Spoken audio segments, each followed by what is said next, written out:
Hey community, this is Demigod with AmateurHourMTG, all one word, bringing you a deck tech of one of my favorite cEDH decks, Winota Snowball Stacks. You can find me creating content at AmateurHourMTG. I'll also be posting videos on my channel, The Strongest Magic, that will include news, strategy, and two-headed giant gameplay. You'll find a link to the deck list in the description below, and if you could please help us grow by liking and subscribing, we'd really appreciate that. Let's get this started. Winota Joiner of Forces is a legendary 4/4 human warrior creature that costs 2 and a red and a white. She says when a non-human creature you control attacks, look at the top 6 cards of your library.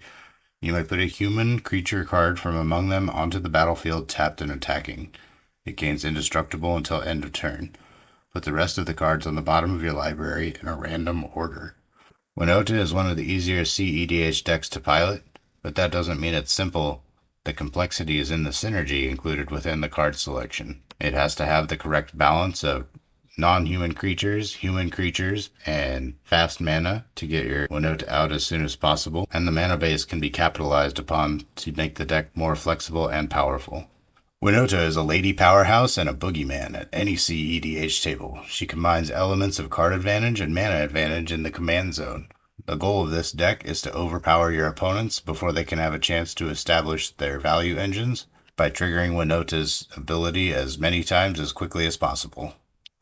For that reason, it's best to try to get her out on turn 1 or 2, along with several small creatures, or to start the game by playing protection in order to keep Winota out once you're able to cast her. In the meantime, you can play stacks pieces to disrupt your opponent's strategies and keep them on their toes so they're unable to interact with Winota or have to use their removal on something else. In addition to being fast and reliable, one of the major strengths of the Winota deck is that your opponent has no chance to react to the creature that enters the battlefield from her ability once the ability has resolved. So let's get into the rest of the deck. Protecting Winota is a key part of the strategy. For that reason, we're playing Skrelv, Defector Might, Selfless Savior, Giver of Runes, and Alced of Life's Bounty. These are non-human creatures that can attack and trigger Winota's ability, in addition to protecting her from your opponent's removal spells. Next, we'll talk about the stacks pieces of the non-human portion of the deck. We'll start with Kataki War's Wage, which says all artifacts have at the beginning of your upkeep, sacrifice this artifact unless you pay 1. Aven Mindcensor, of course. Archon of Emeria only lets everyone cast 1 spell a turn and says non-basic lands your opponents control enter the battlefield tapped. Virn Wingmare says non-creature spells cost 1 more to cast. It's going to stop those Spellslinger decks, and we don't care about that. And Hope of Giripur. This guy can swing in early, and he can stop a combo player from going off if you sacrifice him. We've got another pile of non-humans that all make mana. Ragavan Nimble Pilferer, Ornithopter of Paradise, Mirror Convert, Deep Gnome Terramancer, Dockside Extortionist, and a piece of tech I like to play, Fable of the Mirror Breaker. If you can't quite cast your Winota, you can cast this. It puts into play a 2/2 that makes a treasure token. This 2/2 can then trigger Winota's ability the next turn when you cast her, and it flips into a Kikijiki's Reflection, which can then make copies of your creatures. Here we have our non-human control pieces. Gorilla Shaman destroys artifacts, Shine Wind destroys enchantments. Goblin Cratermaker can hit something for 2 or destroy a colorless non-land permanent. And Hanged Executioner comes into play with another non-human little buddy, and has the ability to pay 4 and exile him and another creature. Then we got some little guys that just come down early to help trigger Winota's ability as soon as possible. We have Rograk and Ornithopter at 0, and Phoenix Chicken Gingerbread at 1 with haste. Last of the non-humans is Karlach, Fury of Avernus. Karlach? Carla. I don't know how to pronounce this card. Anyway, he's a tiefling barbarian that says when you attack, if it's the first combat phase this turn, untap all attacking creatures. They gain first strike until end of turn. After this phase, there's an additional combat phase. This means double damage and double Winota triggers. Next, let's talk about our humans. We'll start with our draw engines. Esper Sentinel draws us cards. Professional Facebreaker gets us mana and draws us cards. Archivist of Ogma says whenever an opponent searches their library, you gain a life and draw a card. And Seasoned Pyromancer isn't especially good at doing any one thing, but since you can draw cards and make non-humans, he is actually pretty good. Next up, we'll talk about our human stacks pieces. We always hope to hit a Magus of the Moon on our first Winota trigger. We wouldn't mind a Drannith Magistrate either. Thalia, Guardian of Thraben, stops the spell slingers. Eidolon of Rhetoric stops all but one spell each turn. And Boromir, Warden of the Tower, says he has Vigilance. Whenever an opponent casts a spell, if no mana was spent to cast it, counter that spell. And you can sacrifice Boromir, Warden of the Tower. Creatures you control gain indestructible until the end of the turn, and the ring tempts you. This pairs exceedingly well with a creature in our next category, Éomer, Marshal of Rohan. It's a human knight, 4/4 with haste. Whenever one or more other attacking legendary creatures you control die, untap all creatures you control. After this phase, there's an additional combat phase. This ability triggers only once each turn. So if our opponents don't want to block and kill one of our creatures, we can just sacrifice Boromir and get a second combat phase. Next up, the rest of our big beaters.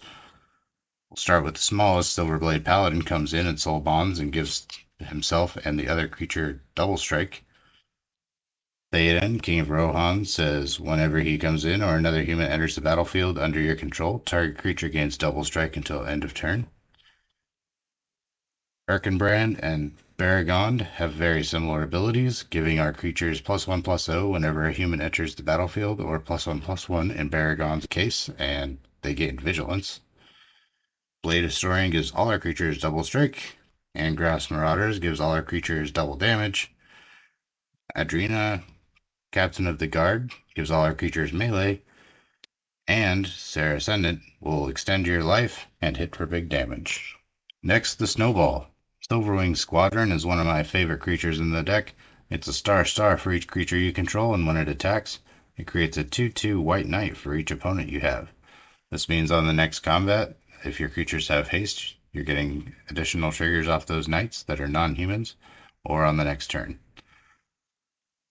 Sky Knight Vanguard creates a non-human soldier when it attacks.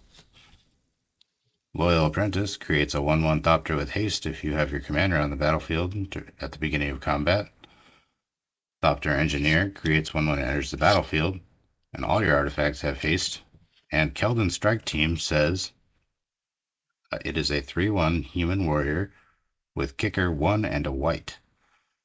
When Keldon Strike Team enters the battlefield, if it was kicked, create 2 1/1 white soldier creature tokens. As long as Keldon Strike Team entered the battlefield this turn, creatures you control have haste.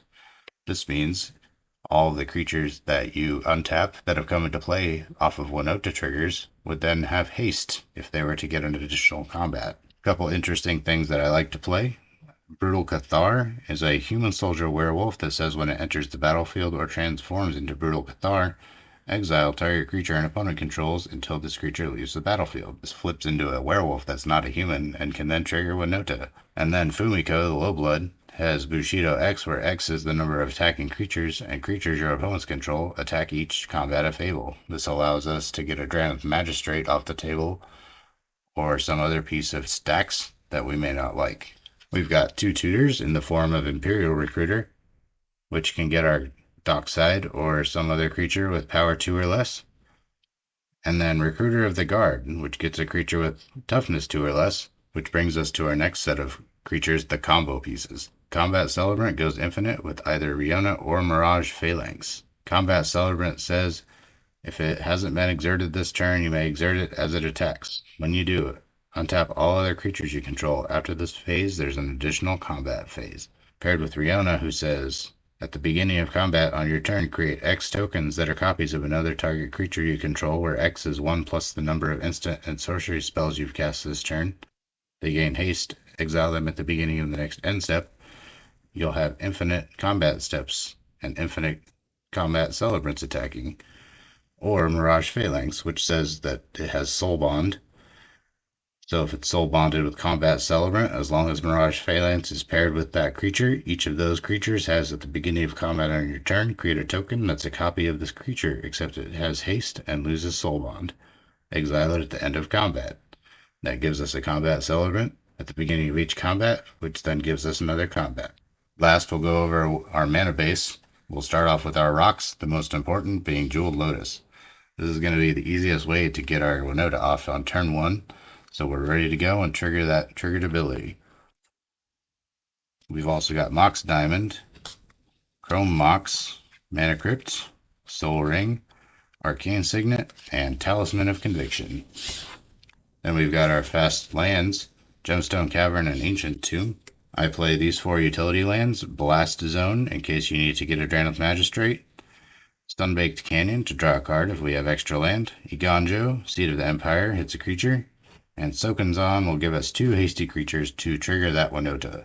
I also play some man lands, Blinkmoth Nexus and Inkmoth Nexus are easy ways to trigger Winota, and Forbidding Watchtower and Gitu Encampment can trigger Winota later on if you perhaps have had your board cleared. We of course have our trio of lands that tap for any color, a full complement of 8 fetch lands, including Prismatic Vista, since we have basic lands in the deck. We want as many fetch lands as possible to filter out the lands so we increase our chances of hitting a human off the top with Winota's ability. Several dual lands, including Spectator Seeding, Sacred Foundry, Rugged Prairie, Needle Verge Pathway, Battlefield Forge, and Plateau. This is 3 plains and 3 mountains. Then we've got Kibera Takedown and Shatterskull Smashing, which will take care of creatures for us, Shiziri Shelter, which can protect our Winota, and 2 other non-land and non-creature cards, which I feel strongly enough about that I include them. Deafening Silence can come down early enough to stop your opponents casting their fast mana, and Swords to Plowshares as a piece of pinpoint interaction. Thanks for watching this Winota Snowball Stacks Deck Tech with Demigod for Amateur Hour MTG. I hope it's inspired you to play with this awesome commander. I hope you enjoyed it, and let me know what you think in the comments.